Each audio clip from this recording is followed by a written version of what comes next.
அன்பார்ந்த துலாம் ராசி துலாம் லக்னம் ஆண் பெண் இருபாலர்களுக்கும் மற்றும் அனைவருக்கும் இனிதான வணக்கங்கள். துலாம் ராசிக்காரர்களாகிய உங்களுக்கு வார ராசிபலன்களை பார்ப்போம். இன்று முதல் 2024 பிப்ரவரி 29ஆம் தேதி வரை உங்களுடைய வாழ்வில் இவைகள் நடந்தே தீரும் என்று சொல்லக்கூடிய வகையில் இந்த வாரத்தில் எந்தெந்த விஷயங்கள் அமைந்துள்ளன என்பதை சற்று சுருக்கமாக பார்க்கலாம். இன்று முதல் பிப்ரவரி 29ஆம் தேதி வரை கண்டிப்பாக கிரகநிலைகளின் அமைப்பு காரணமாக பல்வேறு விஷயங்களில் நன்மைகள் நிறைந்து கிடைப்பதற்கான வாய்ப்புகளும் யோகங்களும் உங்களுக்கு உருவாகிறது என்பதில் சந்தேகமில்லை. ஆனால் அதே நேரத்தில் கிரகநிலைகளின் அமைப்புகள் வலுவாகவும் நன்மைகள் தரக்கூடிய ஒரு அமைப்பாக இருந்தாலும் என்னுடைய வாழ்வில் நன்மைகளே கிடைக்கவில்லை என்று வருத்தப்படக்கூடிய உங்களுக்கு கண்டிப்பாக தசா புத்திகளும் தற்போது இருக்கக்கூடிய கிரகநிலைகளின் அமைப்புகளும் அதற்கான பதிலாக கருதப்படுகிறது. ஏனெனில் ஒவ்வொரு கிரகநிலைகளும் ஒவ்வொரு விஷயத்தில் தன்னுடைய ஆதிக்கத்தை மிக அதீதமாக செலுத்துகின்றன. அப்படி பார்க்கின்றபோது எந்த கிரகநிலைகள் உங்களுக்கு மிகவலுவாக இருக்கிறதோ அது சார்ந்த பணிகளை சிறப்பாக மேற்கொள்ளலாம். ஆனால் சாதகமற்று இருக்கக்கூடிய பணிகளில் சற்று விழிப்புணர்வுடனும் கவனத்துடனும் எதிர்கொள்ளும்போது அதற்கு ஏற்றாற்போல் முடிவெடுக்கும்போது ஏற்படக்கூடிய சிரமங்கள் சிக்கல்கள் பாதிப்புகளை தவிர்த்து நல்ல அதிர்ஷ்ட முன்னேற்றங்களையும் வெற்றி வாய்ப்புகளையும் நிறைந்து பெறுவதற்கான அதிர்ஷ்டயோகங்கள் நிறைந்த வாரமாக இந்த காலகட்டம் அமையும் என்பதில் சந்தேகமில்லை. எனவே நீங்கள் தற்போது இருக்கக்கூடிய கிரகநிலைகளின் அமைப்பை ஆராய்ந்து பார்த்து அதற்கு ஏற்றாற்போல் செயல்பட்டால் கண்டிப்பாக மிகப்பெரிய அதிர்ஷ்டமாறுதல்களையும் முன்னேற்றங்களையும் பெறுவதற்கான யோகங்கள் நிறைந்த ஒரு காலகட்டமாக இந்த வாரம் அமையும் என்பதில் சந்தேகமில்லை.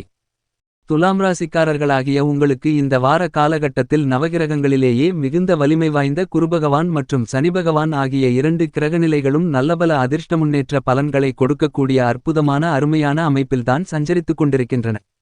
அப்படி இருந்தாலும் கூட நன்மை கிடைக்கவில்லை, என்னுடைய வாழ்வில் தடைகள் வருத்தங்கள் பின்னடைவுகள் தான் ஏற்படுகிறது என்று சொல்லிக் கொண்டிருக்கின்ற வருத்தப்படக்கூடிய உங்களுக்கு கண்டிப்பாக இந்த காலகட்டத்தில் நல்லபல முன்னேற்றங்கள் கிடைப்பதற்கான வாய்ப்புகள் நிறைந்து உள்ளது. நவகிரகங்களிலேயே மிகவும் வலிமை வாய்ந்தவராகவும் முழுமையான சுபகிரகமாகவும் தோஷமற்றவராகவும் இருக்கக்கூடிய குருபகவான் உங்களுடைய ராசிக்கு 7ஆம் இடமான சமசப்தமஸ்தானத்தில் களத்திரஸ்தானத்தில் அற்புதமான முறையில் பயணித்துக் கொண்டிருக்கிறார். சப்தமஸ்தானம் கலஸ்திரஸ்தானத்தை குருபகவான் வலுப்படுத்திக் கொண்டிருக்கிறார். ராசியின் அதிபதியான சுகபோகங்களை கொடுக்கக்கூடிய சுக்கிரனின் பார்வையில் சமகிரகமாக கருதப்பட்டாலும் குருவின் பார்வையில் சுக்கிரன் பகைகிரகமாக கருதப்படுகிறார். எனவேதான் ராசிக்கு மிகவும் சகாயமானவராக இல்லை என்றாலும் கோல்சார விதியின் அடிப்படையில் கண்டிப்பாக குருபகவான் நிறைந்த அதிர்ஷ்ட முன்னேற்ற நன்மைகளை அள்ளிக் கொடுக்கக்கூடிய வலுவான அமைப்பில்தான் துலாம் ராசிக்காரர்களாகிய உங்களுக்கு பயணித்துக் கொண்டிருக்கிறார் என்பதுதான் யதார்த்தமான உண்மையாக கருதப்படுகிறது. குருபகவான் மிகவலுவாக அனைத்து விதமான பணிகளிலும் தன்னுடைய ஆதிக்கத்தை செலுத்திக் கொண்டிருக்கிறார். குடும்பம் ரீதியாக பல்வேறு விதமான முன்னேற்ற வாய்ப்புகள் சுப நிகழ்வுகள் உத்தியோகம் தொழில் என அனைத்திலும் தன்னுடைய ஆதிக்கத்தை செலுத்தக்கூடிய சக்தி வாய்ந்தவராக குருபகவான் இருக்கிறார். எனவேதான் குருபகவானுடைய அமைப்பு மற்ற கிரகநிலைகளை விட மிக உன்னிப்பாக கண்ணும் கருத்துமாக பார்க்க வேண்டிய ஒன்றாக உள்ளது. அவர் சாதகமாக இருப்பது நன்மைகளை நிறைந்து கொடுக்கக்கூடிய மிகச்சிறந்த அமைப்பாக கருதப்படுகிறது என்பது மட்டுமில்லாமல் துலாம் ராசிக்காரர்களாகிய உங்களுக்கு ராஜயோகாதிபதியாக இருக்கக்கூடிய சனிபகவான் மிகவலுவாக உங்களுடைய ராசிக்கு 5ஆம் இடமான பஞ்சமபூர்வ புண்ணியஸ்தானத்தில் பயணித்துக் கொண்டிருக்கிறார். சனிபகவான் ராசிக்கு 5ஆம் இடத்திலிருப்பது குடும்ப ரீதியாக ஏற்படக்கூடிய பல சிரமங்களை விலக்கி நல்லபல அதிர்ஷ்ட முன்னேற்ற மாறுதல்களை ஏற்படுத்திக் கொடுக்கிறார். ஆனால் அதைவிட சனிபகவான் தன்னுடைய ஆதிக்கத்தையும் அதிகாரத்தையும் மிக அதீதமாக தொழில்துறை வியாபாரத்துறை உத்தியோகம் சார்ந்த பணிகளில் தனது கட்டுப்பாட்டில் ஆதிக்கத்தையும் அதிகாரத்தையும் செலுத்தக்கூடியவராக இருக்கிறார். அப்படிப்பட்டவர் மிகவலுவாக ராசிக்கு 5ஆம் இடமான பஞ்சமஸ்தானத்தில் அமர்ந்திருப்பதால் கண்டிப்பாக பல சிரமங்கள் சிக்கல்கள் விலகி நல்ல முன்னேற்ற வாய்ப்புகள் துலாம் ராசிக்காரர்களாகிய உங்களுக்கு கண்டிப்பாக கிடைக்கும். அதிலும் குறிப்பாக இந்த காலகட்டத்தில் தொழில்துறையில் பல்வேறு வகையான புதிய முதலீடுகளும் லாபங்களும் அதிகரிக்கக்கூடிய வாய்ப்புகளையும் சந்தர்ப்பங்களையும் நிறைந்து கொடுக்கப் போகிறார். நீங்கள் எதிர்பார்க்கக்கூடிய அரசாங்க சலுகைகள் உள்பட பல்வேறு விஷயங்கள் மிகச்சிறப்பாக நடைபெறும். தைரியத்துடனும் துணிச்சலுடனும் இருக்கக்கூடிய வாய்ப்புகள் கிடைக்கிறது.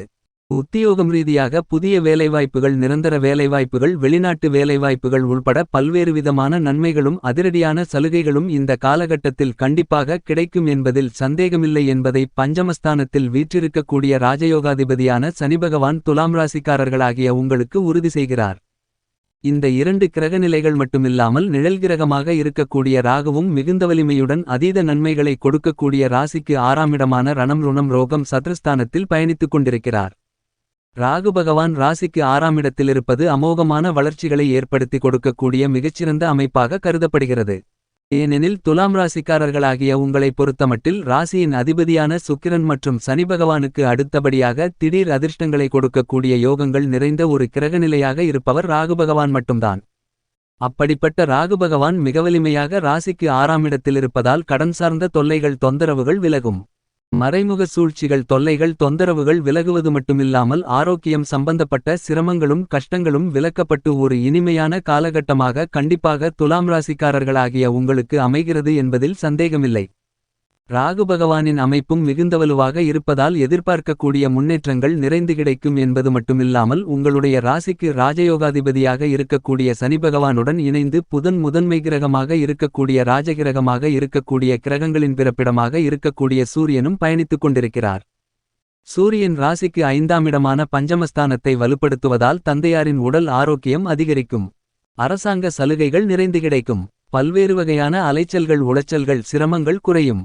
நீங்கள் எதிர்பார்க்கக்கூடிய வேலைகளை மிக எளிதாக செய்து முடிக்கக்கூடிய யோகங்களை ஏற்படுத்திக் கொடுக்கிறார் என்பது மட்டுமில்லாமல் புத்திகாரகனாக கல்விகாரகனாக வித்யாகாரகனாக இருக்கக்கூடிய புதன் பகவானும் ராசிக்கு 5ஆம் இடமான பஞ்சமபூர்வ புண்ணியஸ்தானத்தில் பயணித்துக் கொண்டிருக்கக்கூடிய இந்த காலகட்டத்தில் பல்வேறு வகையான தடைகள் தாமதங்கள் குடும்பம் ரீதியாக சந்திக்கக்கூடிய நிகழ்வுகள் அனைத்திலும் நல்லபல அதிர்ஷ்ட முன்னேற்றங்கள் கிடைக்கும். எவ்வளவு பெரிய சிக்கல்களாக இருந்தாலும் அவற்றை சாதகமாக மாற்றிக்கொள்ளக்கூடிய வாய்ப்புகளையும் யோகங்களையும் புத்திகாரகனாக இருக்கக்கூடிய புதன் பகவான் ஏற்படுத்தி கொடுக்கிறார். இது துலாம் ராசிக்காரர்களாகிய உங்களுக்கு வரவேற்கத்தக்க மிகச்சிறந்த அமைப்பாக கருதப்படுகிறது. மனோகாரகனான சந்திர பகவான் சற்று மாறி மாறி சஞ்சரிக்கிறார். எனவே சந்திரனின் அமைப்பு நன்மைகளும் தீமைகளும் கலந்த ஒரு அமைப்பாகத்தான் கருதப்படுகிறது. இந்த மாதிரியாக பல கிரகநிலைகள் மிகுந்த வலிமையுடனும் நன்மைகளை தரக்கூடிய அமைப்பில் சஞ்சரித்தாலும் சில சமயங்களில் தடைகளும் தாமதங்களும் இருப்பதற்கான வாய்ப்புகளை உறுதிப்படுத்தக்கூடிய வகையில் மோட்சக்காரகனான ஞானகாரகரான கேது சுக்கிரன் மற்றும் செவ்வாய் போன்ற கிரகநிலைகள் உறுதி செய்கின்றன. ராசியின் அதிபதியான சுக்கிரன் சுகம்ஸ்தானத்தில் பயணித்துக் கொண்டிருப்பது நன்மைகளை நிறைந்து கொடுக்கக்கூடிய மிகச்சிறந்த அமைப்பாக இருந்தாலும் கூட அவர் உச்சம் பெற்ற செவ்வாயுடன் அர்த்தாஷ்டமஸ்தானத்தில் இணைந்திருப்பதால் சில தடைகளும் தாமதங்களும் ஏற்படுவதற்கு மிக முக்கியமான காரணமாக கருதப்படுகிறது. எனவே இந்த காலகட்டத்தில் கலைத்துறை மற்றும் அரசியல் துறை சார்ந்த பணிகளில் சிறு சிறு தடைகளும் தாமதங்களும் ஏற்படலாம். கலைத்துறையில் மிக அபரிவிதமான மாற்றங்கள் ஏற்படும். எனவே அகல கால் வைக்க வேண்டாம். எதை செய்தாலும் சிந்தித்து செயல்பட வேண்டும். மிக பெரிய அளவில் முதலீடுகள் செய்வதை தள்ளிப்போடுதல் நல்லது. திட்டமிட்டு செயல்பட்டால் கலைத்துறை ரீதியான பணிகளில் இருக்கக்கூடிய சிரமங்களை விளக்க முடியும். அரசியல் சார்ந்த பணிகளிலும் தேர்தல் வெற்றிக்காக புதிய யூகங்களை யுக்திகளை கையாளும்போது சிறு சிறு மந்தமான சூழ்நிலைகள் ஏற்படுவதற்கான வாய்ப்பு கண்டிப்பாக ராசியின் அதிபதியாக இருக்கக்கூடிய சுக்கிரன் உச்சம் பெற்ற செவ்வாயுடன் இணைந்திருப்பதால் உருவாகிறது. செவ்வாய் உச்சம் பெற்றிருப்பது மிகப்பெரிய அளவில் வரவேற்கத்தக்க ஒரு அமைப்பாக இருந்தாலும் அவர் ராசிக்கு 4ஆம் இடமான அர்த்தாஷ்டமஸ்தானத்தில் இருக்கிறார். எனவே விவசாயம் சார்ந்த பணிகளில் சற்று கூடுதல் அலைச்சல்களும் சிரமங்களும் ஏற்படுவதற்கான வாய்ப்பு இருக்கிறது. விளைச்சல்கள் அதிகரித்தாலும் கூட அதற்கு ஏற்ற நல்ல விலை கிடைக்க இயலாத ஒரு சூழ்நிலை ஏற்படுவதற்கான வாய்ப்பு உள்ளது. கால்நடை வளர்ப்பிலும் சில விரயங்களை சந்திப்பதற்கான சூழ்நிலை இருக்கிறது. எனவே கூடுதல் கவனமும் விழிப்புணர்வும் விவசாயம் சார்ந்த பணிகளில் மிக முக்கியமாக தேவைப்படுகிறது. அதைவிட ஞானக்காரகனான மோட்சகாரகனான கேது பகவான் ராசிக்கு 12ஆம் இடமான விரயஸ்தானத்தில் இருக்கிறார். நவக்கிரகங்களிலேயே திருமணம் உள்பட சுப நிகழ்வுகள் நடைபெற வேண்டுமென்றால் கண்டிப்பாக அதில் மோட்சகாரகரான கேதுவின் பங்களிப்பும் மிகுந்த முக்கியமான ஒன்றாக கருதப்படுகிறது. அப்படிப்பட்டவர் விரயத்திலிருப்பதால் இந்த காலகட்டத்தில் சுப விரயச் செலவுகள் அதிகரிப்பதற்கான வாய்ப்புகள் உண்டு. சாதகமாக பயன்படுத்தினால் சுபவிரயங்களாகவும் முதலீடுகளாகவும் மாற்றிக்கொள்ளலாம். ஆனால் அதே நேரத்தில் சாதகமற்ற அமைப்பாக இருக்கும்போது பல்வேறு வகையான விரய செலவுகளை தவிர்க்க இயலாத ஒரு சூழ்நிலையை மோட்சக்காரகனான கேது ஏற்படுத்துகிறார். கேதுவின் அமைப்பு விரயத்திலிருப்பதால் விரய செலவு என்று தெரிந்தும் அவற்றை தவிர்க்க முடியாத ஒரு சூழ்நிலைக்கு தள்ளப்படுவதற்கான வாய்ப்பு உள்ளது. எனவே விழிப்புணர்வுடன் செயல்பட வேண்டும். ஏனெனில் இந்த காலகட்டத்தில் செவ்வாயும் கேதுவும் மிகப்பெரிய அளவில் சாதகமாற்று இருப்பதால் சிறு சிறு தடைகள் ஏற்படலாம். இவற்றை தவிர்த்து முன்னேற்றங்களை பெற வேண்டுமென்றால் கண்டிப்பாக இந்த வார காலகட்டத்தில் செவ்வாய்க்கிழமை விரதமிருந்து அருகில் இருக்கக்கூடிய முருகன் கோவிலுக்கு சென்று 2 நெய்த்தீப விளக்கு போட்டு வழிபாடு செய்யுங்கள். மேலும் செவ்வாய்க்கிழமையன்று மற்றவர்களுடைய பசியை தீர்க்கக்கூடிய வகையில் அன்றைய தினத்தில் அன்னதானங்களை மேற்கொள்ளுங்கள். நல்லபலன்கள். துலாம் ராசிக்காரர்களாகிய உங்களுடைய வாழ்க்கையில் அதிர்ஷ்ட முன்னேற்றங்களும் நன்மைகளும் இனிதாக கிடைக்குமென்பதில் சந்தேகமில்லை. தயவு செய்து நமது சேனலை சப்ஸ்கிரைப் செய்யுங்கள். பெல் பட்டனை அழுத்தி அதில் வருகின்ற ஆல் என்ற ஆப்ஷனை தேர்வு செய்யுங்கள். வீடியோவை பார்த்தவுடன் லைக் ஷேர் கமெண்ட் செய்யுங்கள். மேலும் நமது சேனலுக்குள் சென்று அதிலிருக்கக்கூடிய பல்வேறு விதமான ஜோதிட வீடியோக்களை பார்த்து பலனடையுங்கள்.